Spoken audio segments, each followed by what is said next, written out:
It was a quiet evening in the small town of Blackwater Crossing, where the sun dipped low over the horizon and painted the sky in hues of orange and crimson. The air carried a faint chill, hinting at the coming winter, but for now, the warmth of the setting sun lingered on the dusty streets.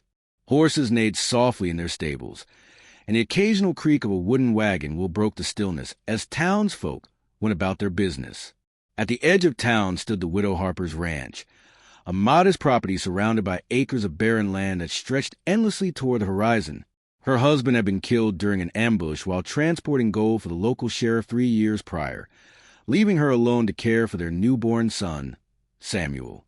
Life had not been kind to her since then, yet she managed to keep herself and her child alive through sheer determination. But something strange had begun happening lately. It started subtly enough. Little things here and there that might have gone unnoticed if it weren't for the persistence of young Samuel. At just 2 years old, he possessed a curious nature common among toddlers, always pointing at objects or animals with wide-eyed wonder. But this time, his finger remained fixed on one place, the barn. Day after day, whenever they ventured outside, Samuel would stop mid-step, tilt his head curiously, and point directly at the old wooden structure. His mother, Clara Harper, brushed it off initially, thinking perhaps he saw a bird or squirrel hiding in the rafters. But even when no such creature appeared, his tiny hand refused to lower. He didn't cry or fuss. He simply stared, unblinking, until Clara picked him up and carried him away. The neighbors whispered behind closed doors. Some suggested it was nothing more than a child's fascination with shadows or shapes. Others spoke of curses and spirits haunting the land where blood had once been spilled. Clara tried her best to ignore them all, but deep down, a seed of unease had taken root. One night, under the glow of full moon, Clara lay awake in bed, listening to the soft breathing of her sleeping son beside her. Outside, the wind howled mournfully, rattling the windows and stirring the dry leaves into restless spirals. She couldn't shake the feeling that something was amiss, something tied to the barn. Against her better judgment, she decided to investigate. Pulling on her shawl, she lit a lantern and stepped out into the crisp night air. The ground crunched beneath her boots as she made her way across the yard, the light from her lantern casting long, flickering shadows ahead of her. When she reached the barn, its weathered boards groaned softly in protest as she pushed open the heavy door. Inside, the smell of hay and damp would fill her nostrils. Lanterns hung from hooks along the walls, their flames extinguished, leaving only the dim light from her own lantern to guide her. She scanned the interior, searching for anything unusual. Everything seemed normal. Stacks of hay bales, tools neatly arranged against the wall, and cobwebs dangling lazily from the rafters. And yet, she felt it, an undeniable sense of being watched. A shiver ran down her spine as she turned slowly, her gaze sweeping every corner of the room. That was when she noticed it. A section of the floorboards near the back of the barn looked slightly warped, as though water had damaged them long ago. Curiosity tugged at her, urging her closer. Kneeling down, she pressed her fingers against the edges of the board, testing its strength. To her surprise, it gave way easily, lifting upward with minimal effort. Beneath it lay another layer of flooring, darker and smoother, untouched by the elements above.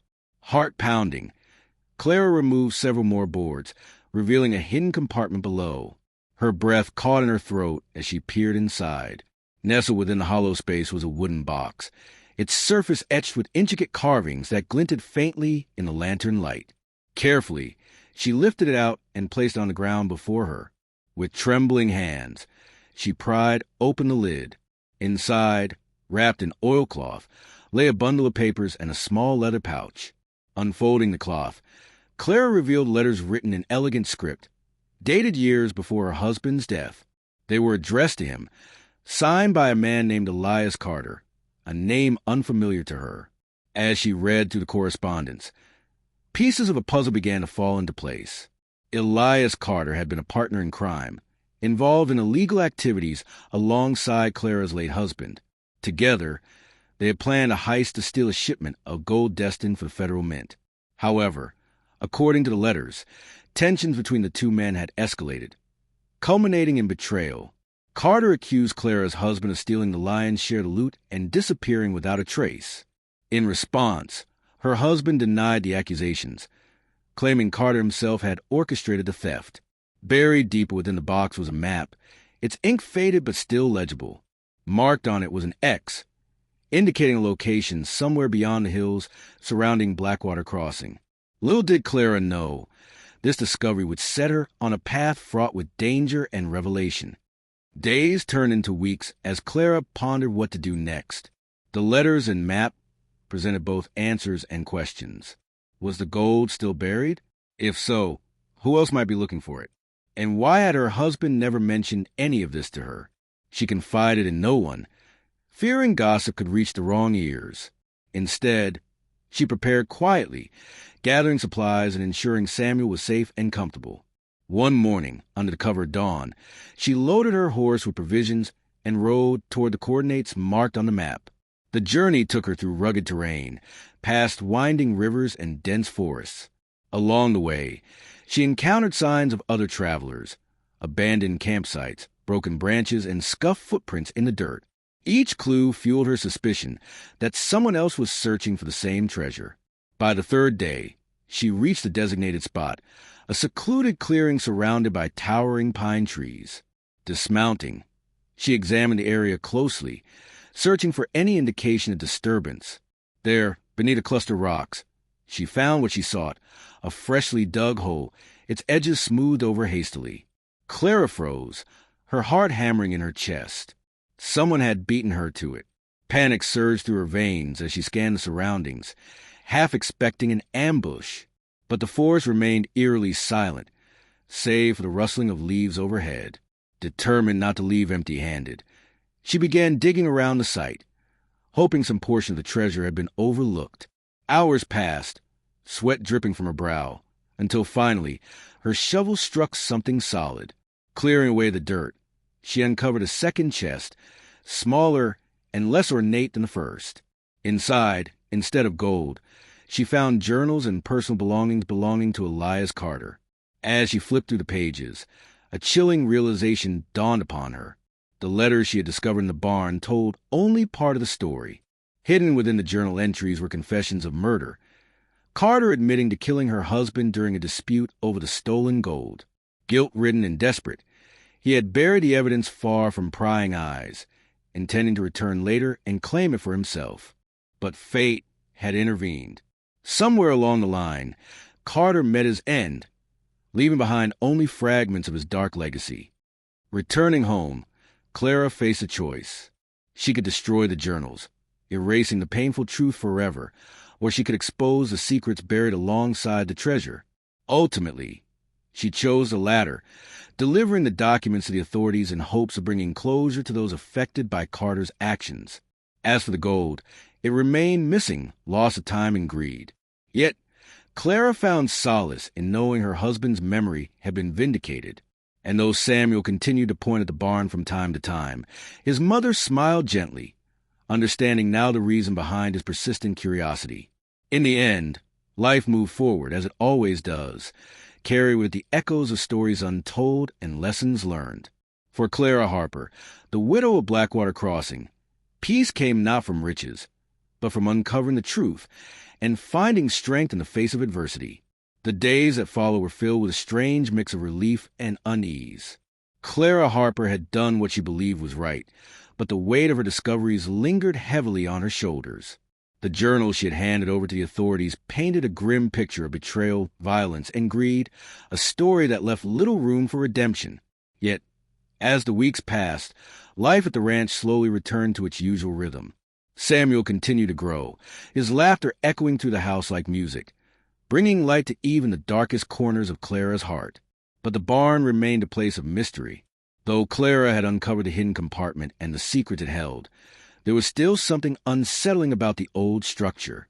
It stood tall and weathered, its boards groaning softly in the wind, as if whispering tales from another time. And then, one evening, under the glow of a crescent moon, Samuel did something that would change everything once again. It happened suddenly, without warning. Clara had just finished tucking him into bed, smoothing the blankets around his small frame and kissing his forehead goodnight. As she turned to leave, his voice called out softly, "Mama, look." She froze, turning back to see him sitting up in bed, his tiny finger extended toward the window. Outside, the moonlight bathed the barn in an almost ethereal glow, casting long shadows across the yard. Clara hesitated, unsure whether this was merely the imagination of a child or something more. But Samuel's gaze was unwavering, fixed intently on the barn. His eyes gleamed with curiosity, so profound it sent a shiver down her spine. Little did she know, this moment marked the beginning of a new chapter, one far more complex and haunting than anything she could have imagined. The next morning, Clara rose early, her mind racing with questions. What was it about the barn that fascinated Samuel so deeply? Was it simply the remnants of the past, the letters, the map, the journals? Or was there something else, something hidden beneath the surface? Determined to uncover the truth, she made her way to the barn before the sun had fully risen, the air crisp and cool against her skin. Inside, the familiar scent of hay and damp wood greeted her, mingling with the faint aroma of leather from the saddles hanging on the wall. She approached the spot where she had discovered the hidden compartment, her lantern casting golden light onto the floorboards. Kneeling down, she examined the area closely, running her fingers along the edges of the boards. They felt smooth, untouched since the last time she had disturbed them. Or so she thought. As she pressed her hand against one of the planks, it shifted slightly, revealing a narrow gap. Startled, Clara leaned closer, peering into the darkness beyond. To her astonishment, she saw another layer of flooring beneath, similar to the one she had uncovered before, but this time it seemed different. The wood was darker, almost blackened, as though scorched by fire. Her pulse quickened as she removed several more boards, widening the opening. What she found beneath defied belief. There, nestled within the hollow space, lay a collection of objects unlike anything she had seen before. A rusted key hung from a chain, its metal tarnished with age. Beside it rested a small, ornate mirror, its surface cracked but still reflecting faint images. Most disturbing of all was a doll, its porcelain face chipped and worn, its glassy eyes staring blankly upward. Clara's breath caught in her throat as she reached for it, her fingers trembling as they closed around the cold, brittle figure. She didn't know why, but the sight of the doll filled her with an overwhelming sense of dread. It was as though it carried with it a history of sorrow, a burden too heavy for such a fragile object to bear. Setting it aside carefully, she turned her attention to the other items, searching for any clue that might explain their presence. Among the artifacts was a folded piece of paper, yellowed with age. Unfolding it gently, Clara revealed a handwritten note. The ink faded but still legible. The words were cryptic, speaking of a curse placed upon the land, a punishment for those who sought wealth at the expense of others. The author warned of a presence that lingered, watching and waiting, bound to property until justice was served. Clara read the note twice, her mind struggling to process its meaning. Could it be true? Was the barn haunted by some unseen force, a spirit tied to the events of the past? The thought was both terrifying and strangely comforting, offering an explanation for the unexplained occurrences surrounding her family. That night, Clara sat by the fireplace, the note clutched tightly in her hands. Samuel slept peacefully in his crib nearby, unaware of the turmoil brewing in his mother's mind. For hours, she stared into flames, lost in thought, weighing her options. Should she destroy the note and pretend none of it had happened? Or should she delve deeper, seeking answers that might bring peace to the restless souls haunting her home? In the end, her decision was made for her, not by choice, but by circumstance. Late that night, a sound woke her from a fitful sleep. At first, she thought it was the wind rattling the shutters, but as she listened more closely, she realized it was something else entirely. Footsteps, slow, deliberate footsteps echoing through the house, heart pounding. Clara grabbed her lantern and crept downstairs, her bare feet silent against the wooden floorboards. The sound led her to the front door, which stood slightly ajar despite her having locked it securely before bed. Pushing it open cautiously, she stepped outside, the cool night air wrapping around her like a shroud.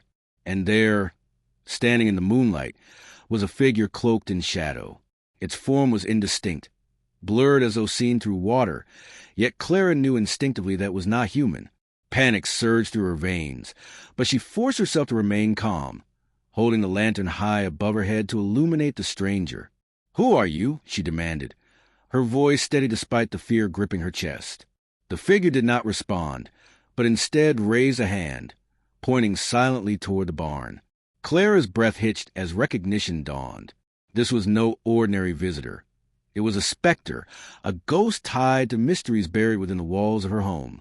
Without another word, the apparition vanished, leaving behind only the faintest trace of its presence, a chill that lingered in the air long after it had gone. The following days were a blur of activity. Clara spent every spare moment researching the history of her property, poring over old records and speaking with anyone who might have knowledge of the land's past. What she learned shocked her to her core. Decades earlier, the ranch had belonged to a man named Jonathan Blackwood, a wealthy merchant whose fortune had been built on questionable dealings. Legend had it that Blackwood had struck a deal with a mysterious traveler, exchanging gold for a promise of prosperity. But when the promised riches failed to materialize, Blackwood grew desperate, resorting to theft and murder to salvage his reputation. His crimes eventually caught up with him, leading to a violent confrontation with a group of vigilantes. Blackwood was killed during the struggle, his body buried somewhere on the property. But according to local lore, his spirit refused to rest, forever trapped between worlds due to the dark pact he had made. Clara couldn't help but feel a connection between Blackwood's tale and the artifacts she had discovered in the barn. The key, the mirror, the doll, all seemed linked to the cursed bargain that had doomed him. And now, it appeared, the curse had extended its reach, affecting her and her son. One evening, as the sun dipped below the horizon, painting the sky in hues of amber and violet, Clara decided to confront the ghostly presence once and for all. Armed with the journal entries, the note, and the artifacts from the barn, she ventured into the forest surrounding the ranch, following the directions outlined in the documents. Deep within the woods, she came upon a clearing where the ground was soft and marshy, dotted with patches of moss and lichen.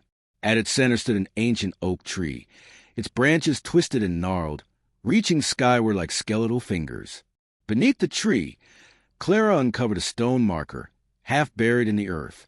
Carved into its surface were symbols matching those described in the journal, an unmistakable sign that she found the final resting place of Jonathan Blackwood. Kneeling beside the marker, Clara placed the artifact atop it, arranging them in the pattern specified in the note. Then, taking a deep breath, she spoke aloud, her voice clear and resolute. "I do not know what binds you here," she said, "but I vow to honor your memory and ensure that your story is told. Let this act serve as penance for the wrongs committed in this place." For a moment, nothing happened. Then, slowly, the air around her began to shimmer, as though the very fabric of reality was shifting. From the shadows emerged a figure she had seen before, the ghost of Jonathan Blackwood. His form solidified, revealing a man dressed in the clothing of another era, his face lined with regret and sorrow. "You have done well," he whispered, his voice barely audible over the rustling leaves. "The curse is lifted. May peace find us both." With those words, the apparition dissolved into mist, vanishing into the night. Clara watched in silence, tears streaming down her cheeks as the tension that had weighed upon her for so long finally lifted. When she returned to the ranch, Samuel greeted her with a smile, his bright eyes shining with innocence and joy. That night, as she tucked him into bed, she noticed something remarkable. He no longer pointed at the barn. Instead, he gazed up at her with trust and love, his curiosity satisfied at last. From that day forward, the widow Harper lived in peace, her heart lighter and her spirit renewed. Though the memories of the past would always linger, she knew that sometimes the truth could set you free, even if it took courage to face it. And so, under the vast expanse of star-filled sky, she embraced the future, ready for whatever adventures awaited her and her beloved son. The days following the encounter with Jonathan Blackwood's spirit brought a profound sense of calm to Clara Harper and her son, Samuel. The once heavy air that had hung over the ranch seemed to lift, as if the land itself was exhaling after years of silent suffering. The barn, would have been the epicenter of so much mystery and dread, now stood as just another structure on the property, a place where tools were stored and hay was stacked, devoid of its supernatural aura. But peace, as it often does, carried with it an unsettling quietude. Clara found herself reflecting more deeply on the events that had transpired, wondering if there were still secrets buried within the land she called home. Though the ghostly presence had vanished and the curse lifted, she couldn't shake the feeling that the story wasn't truly over. There was something else, something hidden beneath the surface, waiting patiently for discovery. One afternoon, while tidying up the house, Clara stumbled upon an old photograph tucked away in a drawer she hadn't opened in years.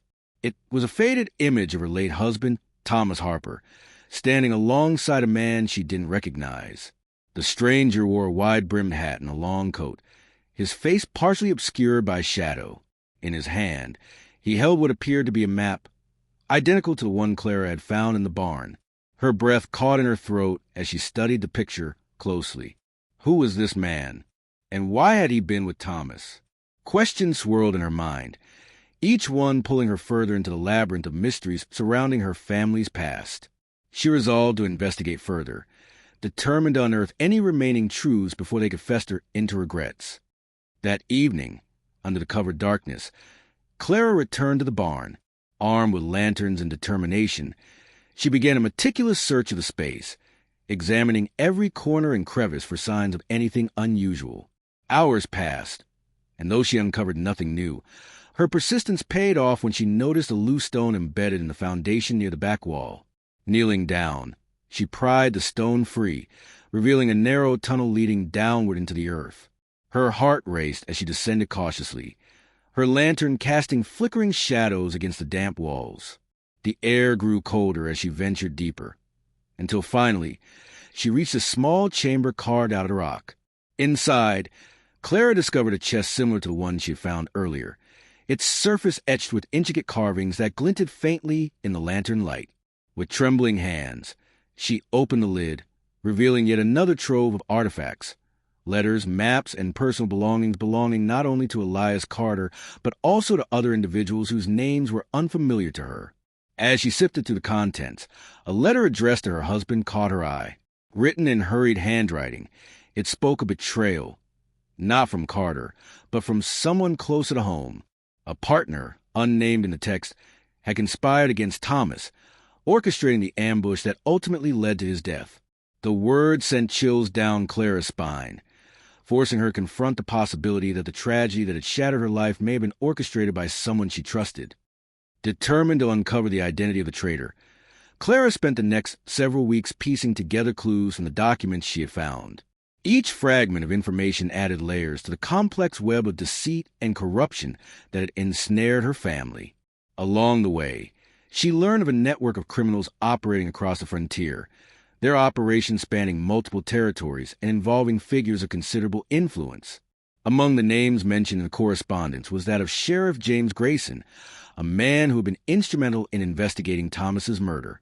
At first, Clara dismissed the connection as coincidence, but the more she delved into the evidence, the clearer it became that Grayson's involvement extended far beyond mere duty. He had profited handsomely from the chaos sown by the criminal syndicate, turning a blind eye to their activities in exchange for protection and wealth. This revelation shook Clara to her core. Trusting law enforcement had always been second nature to her, yet now she realized how easily justice could be corrupted when power and greed entered the equation. Her resolve hardened as she vowed to expose Grayson's complicity, no matter the cost. Confronting the sheriff proved to be a daunting task. Knowing full well the danger she faced, Clara approached him indirectly, using intermediaries to gather intelligence and build a case against him. Slowly but surely, she amassed enough evidence to bring him before the court of public opinion. When the time came, she presented her findings during a town meeting, her voice steady despite the fear clawing at her insides. Sheriff Grayson denied everything, of course, attempting to discredit Clara and her sources. But the weight of the evidence was undeniable, and soon whispers of scandal spread like wildfire through Blackwater Crossing. Public outrage mounted, culminating in Grayson's resignation and subsequent investigation by federal authorities. Though victorious, Clara felt little satisfaction in her triumph. Justice had been served, yes, but at what cost? The journey had taken its toll, leaving scars both visible and invisible. Yet, amidst the turmoil, she found solace in the knowledge that she had honored her husband's memory by seeking the truth. In the month that followed, Clara made a conscious effort to rebuild her life. With the mysteries of the past laid to rest, she focused on nurturing her relationship with Samuel, ensuring he grew up surrounded by love and security. Together, they explored the vast expanse of land surrounding the ranch, forging memories that would last a lifetime. One day, while playing near the creek that wound to their property, Samuel stumbled upon a peculiar object half buried in the mud, a small, intricately carved wooden box. Curious, Clara examined it closely, marveling at the craftsmanship. Inside, she found a single key, its metal polish smoothed by time. Beneath it lay a note written in elegant script. Asterisk for those brave enough to seek the truth. Treasures lie hidden where least expected. Asterisk. Clara smiled, understanding immediately that this was no ordinary find. The message echoed the themes of her recent experiences, reminding her that life was filled with surprises, both pleasant and challenging. Handing the box to Samuel, she encouraged him to keep it safe, knowing it might hold significance someday. And so, under the watchful gaze of the sky painted in hues of gold and crimson, the widow Harper and her son continued their journey, embracing the unknown with courage and grace. For even in the wildest reaches of the West, hope endured, whispering promises of brighter tomorrows to those willing to listen.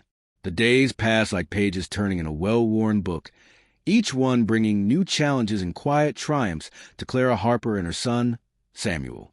The ranch, once a place of haunting mysteries, had transformed into a sanctuary, a testament to resilience and the enduring power of love. Yet, as time marched forward, so too did the whispers of the land, urging Clara to explore further the secrets it still held. One morning, as the first rays of sunlight pierced through the curtains, Clara woke to the sound of distant hoofbeats. At first, she thought little of it, assuming it was just another traveler passing through Blackwater Crossing. But the rhythm of the hooves grew closer, more insistent, until they stopped abruptly outside her home. Rising from bed, she wrapped a shawl around her shoulders and stepped out onto the porch. There, tethered to a post, stood a lone horse, its coat matted with sweat and dirt. Its saddlebags were torn, their contents spilling onto the ground. Among the scattered items lay an envelope addressed simply to the widow Harper. Her heart quickened as she untied the horse and retrieved the letter, her fingers trembling as she broke the seal. Inside, written in hurried scrawl, were instructions that sent a chill down her spine. Asterisk, come alone to the old mining camp beyond the hills. Bring the key you found. Failure to comply will result in consequences you cannot imagine. Asterisk, no signature adorned the note. Only a crude drawing of a snake coiled around a dagger. Clara's mind raced. Who could have sent this? And why now, after all that had transpired?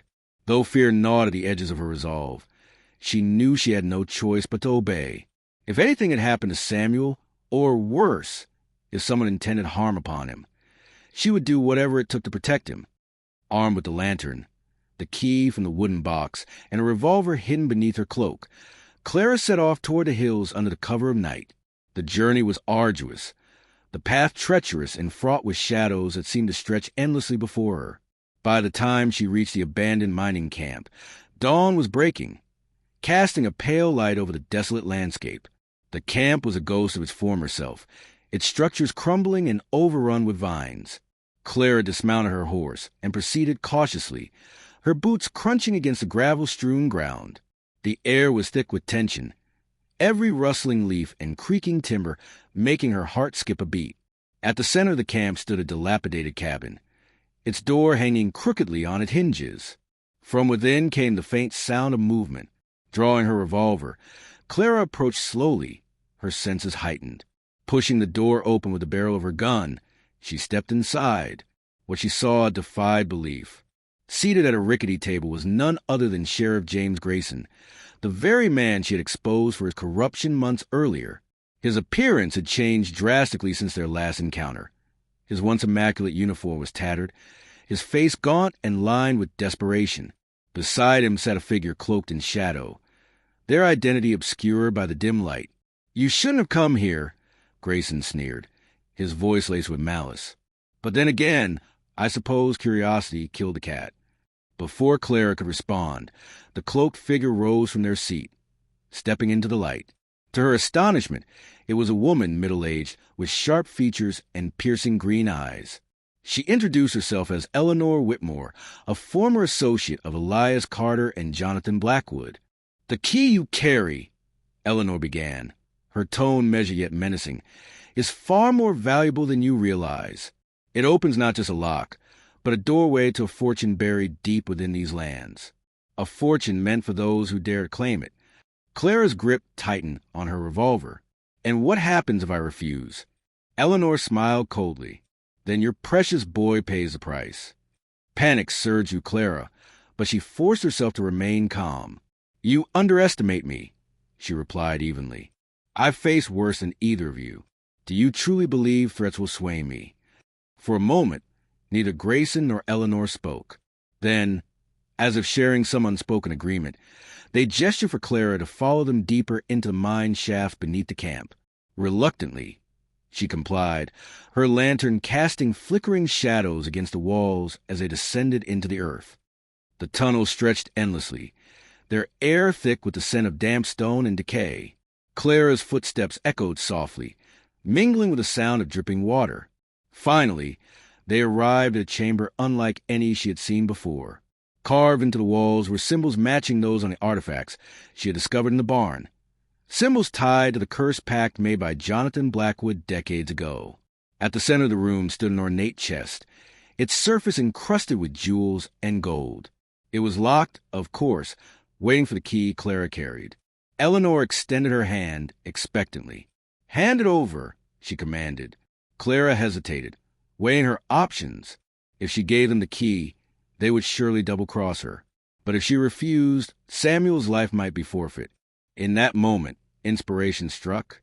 Reaching into her pocket, she produced a duplicate key she had crafted secretly, handing it to Eleanor instead of the real one. The deception worked for a time.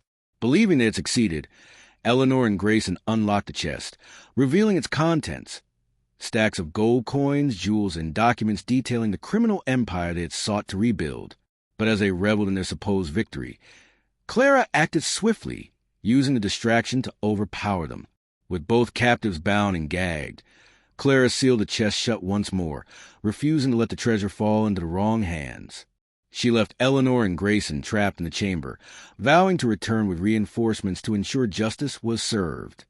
When she emerged from the mines, the sun was high in the sky, its warmth a stark contrast to the chill of the underground chambers. Mounting her horse, Clara rode back toward the ranch, her thoughts consumed by the events of the past few hours.